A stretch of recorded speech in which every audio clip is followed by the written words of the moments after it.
guys, and Happy New Year! I'm Sharon. And I'm Abby. And you're watching World History News! Metro 180. We got a lot of good stuff to recap the whole year on. Let's start with Abby.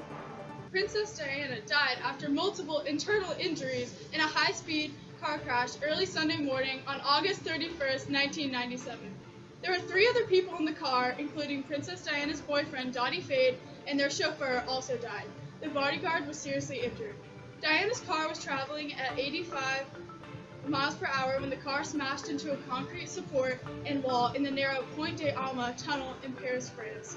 According to witnesses, the paparazzi who constantly followed Diana were approaching the car on motorcycles. Multiple rumors have stated that Princess Diana's former butler, Paul Borel, said he believed her death could not have been a simple accident. The couple's driver, Henry Paul, was found to have been drunk when the car got out of control. Wow, thank you, Abby. What a tragic story. Now, on a brighter note, Nelson Mandela became South Africa's first black president. Woo! Mandela has lived his whole life fighting for racial rights in South Africa. After standing up to a racist South African government, Nelson Mandela was sent to prison for 27 years. In 1990, he was released from prison, but prison didn't stop him from fighting for rights. After the election, more than 100,000 South African men, women, and children celebrated his election and sang and danced with joy. What a great story. Now on to Trevor.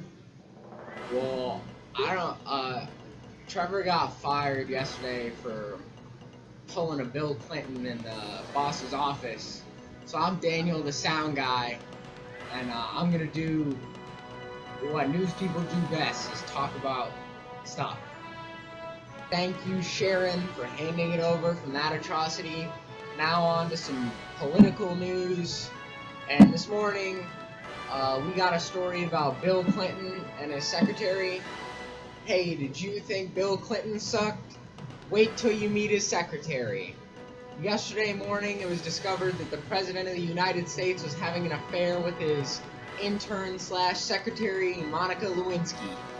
Although President Clinton vehemently denied this accusation. However, due to various testimony and eyewitness accounts, not of the act, just of them being together, because that'd be weird, it has been confirmed that there were relations in the Oval Office. We reached out for a statement from Mr. Clinton, and he said, I quote, "I did not have sexual relations with that woman," in that accent. And then after that, we ran into Miss Lewinsky in New York, and she was eating at the famous Lombardi's restaurant, enjoying a famous foot-long sausage dog. And she also denied the claim. And now on to a commercial break. In a nationwide test, when asked which ground coffee they preferred, Maxwell House or Folgers, more people responded, they chose Maxwell House coffee. Happy New Year's, everyone, and welcome to Home Report. So although it is unpleasant to remember, a big part of our year was the World Trade Center bombing in New York City. It was 12:18 p.m. in the Big Apple on February 26, 1993, when a terrorist bomb went off in the parking lot of the World Trade Center building, killing 16 people and injuring more than 1,000 others. A letter eventually discovered in possession of the conspirators, Ramzi Youssef, Ahmed Ajaj, Mohammed Abu Halima, Mohammed Salem, and Ayad Ishmael claimed responsibility in the name of the 5th Battalion of the Liberation Army and demanded that the United States cease aiding Israel. It was discovered that Mohammed Ajaj and Ramzi Youssef from Pakistan were the main conspirators. When customs agent detected Ajaj's falsified Swedish passport, he was detained at the airport upon arrival. Youssef, under an Iraqi passport, requested U.S. asylum and was arrested for entering without a visa, but eventually let go.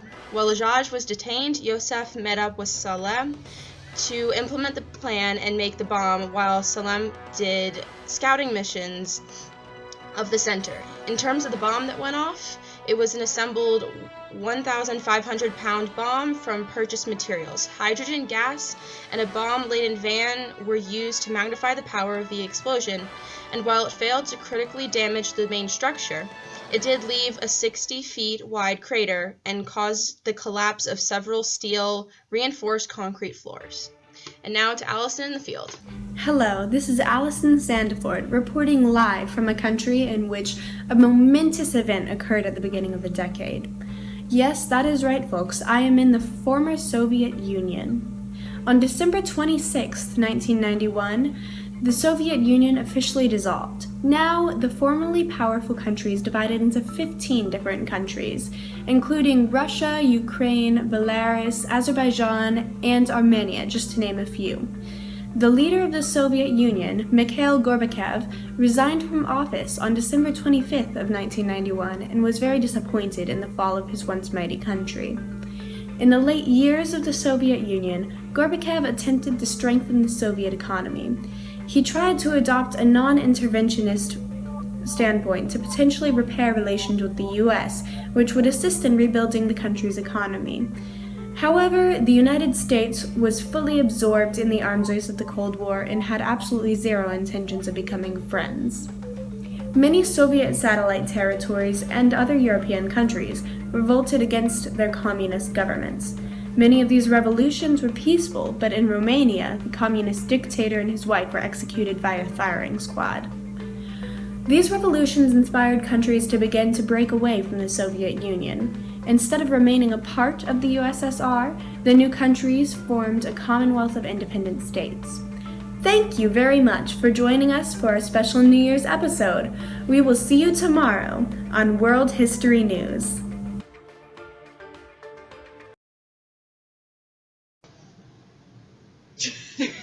Good morning, Kansas. I'm Sharon, And I'm Abby. and Happy New Year.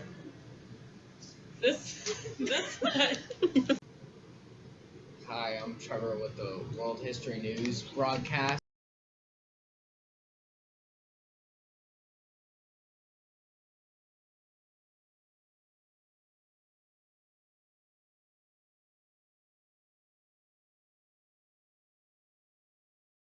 Morning, Kansas, and Happy New Year's. We're reporting live from World History News broadcast, Metro 180. Woo! Go Wildcats! I'm Karen.